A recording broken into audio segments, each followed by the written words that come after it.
Një rast tjetër është Gjebraili e shikonte profetin Muhammed se si po e ledhatonte Imam Husejnin në kokë, në qafë, i merte aromë Imam Husejnit dhe nuk i pengonte se ai e trazonte me sjelljet e tija fëmirore, sepse kur ka ndru jetë profeti Muhammed, paqja qoftë mbi të dhe familjen e tij, Imam Husejni ka qenë vetëm 6 vjeçar. Dhe Gjebraili me një hezitim e pyet profetin Muhammed, apo e don këtë nipin tonë? Profeti thot, ja Gjebrail, shumë e dua Husejnin tim.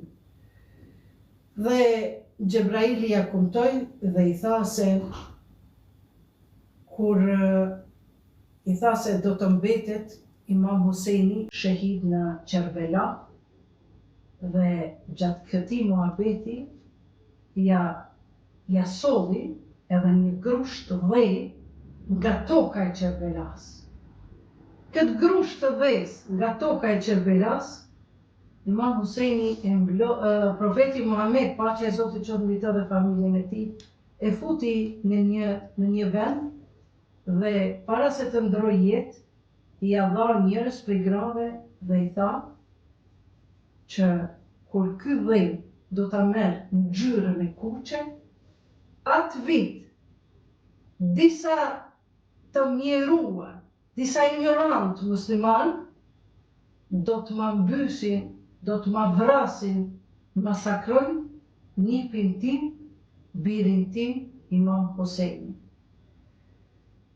Këto hadithe që po ju them, referencat i kemi në librat sunnite dhe në librat në hadithet që përcillen nga dietarët musliman shiit. Me një rast tjetër, profeti Muhammed, paqja e Zotit qoftë mbi të dhe familjen e tij, vigjilonte mbi fytyrën e Aliut, Fatimes, Hasanit dhe Husejnit. Të tjerët e shikonin dhe profeti u drejtua dhe i tha: kushdo që do të luftoj njërin prej jush, unë do ta luftoj atë. Dhe kushdo që do të doj njërin prej jush, unë do ta dua atë. Kushdo që lufton me këta 4 persona, pra me këtë familjen time, unë do të luftoj me ju.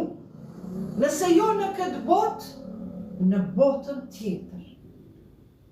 Shkoni pra sa me rëndësi ka pas profeti Muhammed, 4 persona, Aliu, Fatime, Hasan e Husejn. Vazhdojmë tek një hadith tjetër.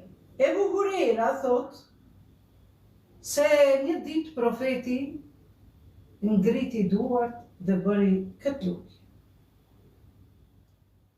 Bëri këtë lutje për Imam Husejnin që ta duan atë dhe ta mbrojnë atë.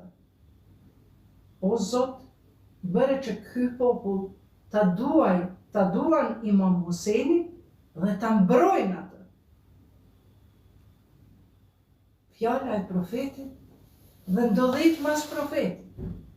Kontrast me njëra tjetër. Kundërshtim me njëra tjetër. Vazhdojmë.